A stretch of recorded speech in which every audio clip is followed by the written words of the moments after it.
Hey, we're going to do a quick walk around trigger and show some of the Aero changes we're making to try to improve front downforce and see if we can claw back those 2 seconds we lost in March. One of the big changes we made, we didn't really notice until we added this 2018 GT front end.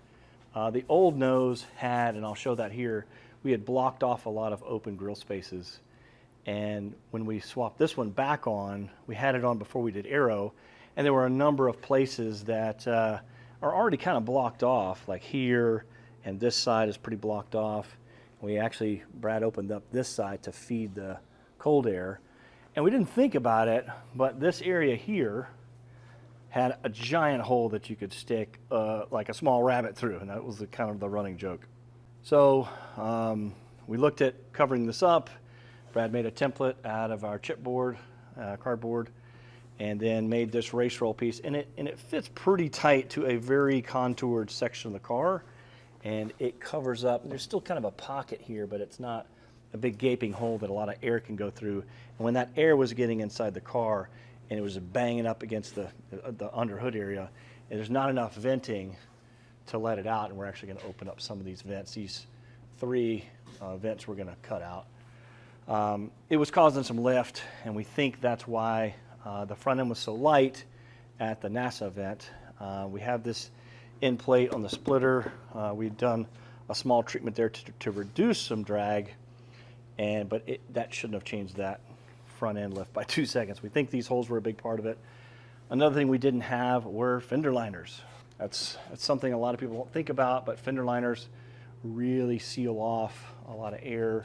We're also going to add a panel on the inner fender that's normally wide open from the engine bay. We're going to block that off there and actually extend it down a little bit.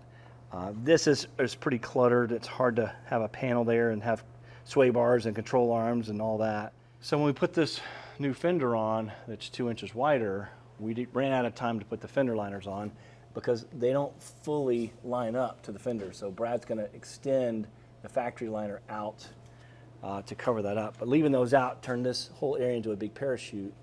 And now, as you can see, we're adding the fender vents back too, which we did not have. So this is the old fiberglass Anderson fender that made it up to the GT500 nose. And we had a pretty substantial opening, but the new one, we have an even bigger opening we're adding. This carbon is much more substantial. Brad said it was quite a bit harder to cut through than the fiberglass fenders. So it's got a lot more structure to it. And you don't do carbon fenders on a modern Mustang with aluminum fenders to save weight. The factory fenders are only like 6 pounds.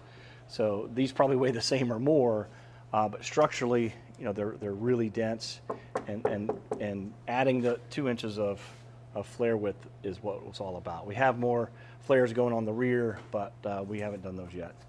As you can see, we've got the old fender liner duct that Brad had built for the old fenders just fit right in here. He cut the same shape at the back, so it mounts back here at the same points. And inside the fender, you know, this will tie into the fender liner, and we'll make a lower panel and an upper panel, and we'll actually open this up some more up here. So we should have plenty of fender venting in the near future. Here's Brad making a template to cut the other side equally. On this car, we had fender vents here and hood vents that are louvered. This is quite a bit easier to do, but not as effective as the big gaping hole one. Preference, some people like to do the big, expensive, time-consuming stuff, and that's what we're going to do with this one. Brad knocked this out, what, in about an hour you got this cut? And we already had that ABS plastic piece, so there'll probably be a couple of hours tied up in each side, and that should really help exhaust some of that air that these Professional Awesome splitter ramps kind of dump into the wheel well opening. But you can see, you know, this splitter ramp feeds into our deflector, which blows it through the rotor, and so we need some of that flow, but some of the excess flow was getting trapped under here, and this fender vent will let us exit that and not get stuck under the car. So we want a smooth exhaust and get it out, and we're going to, you know, try to close up this seam here as well. Another thing that should help generate some downforce on the whole car are these wider carbon Anderson skirts. So Brad has been fighting, moving these over. There's a plastic panel that covers up some openings on the bodywork.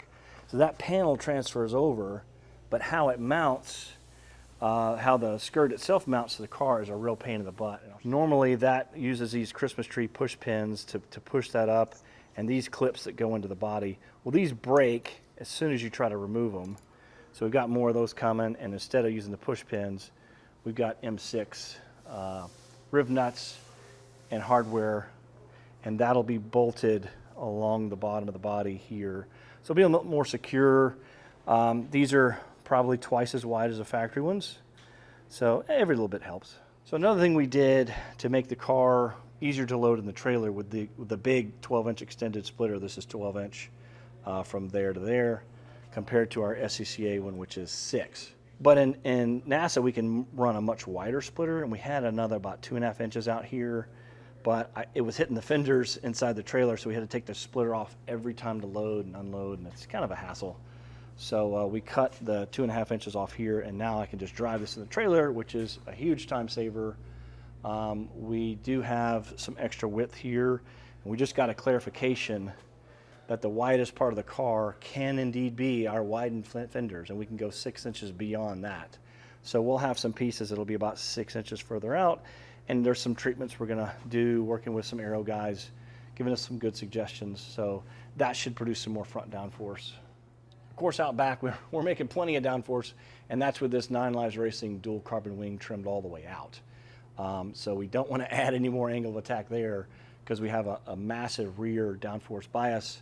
At some point, we will do a diffuser, and that's part of why we have these crazy mufflers tucked up so high in the trunk, is so we can cut away all of this lower section and then have an extended diffuser that come out like 6 or 10 inches. Depending on the series we're running. And that should add downforce at the center of the throat, which should be about at the front axle center line. Again, that'll add more rear bias, but it should add more total airflow under the car, and that'll help overall downforce. Anyway, thanks for watching our short video on some of the Aero tricks we are doing in March of 2024 to trigger our S550 Mustang. See you next time.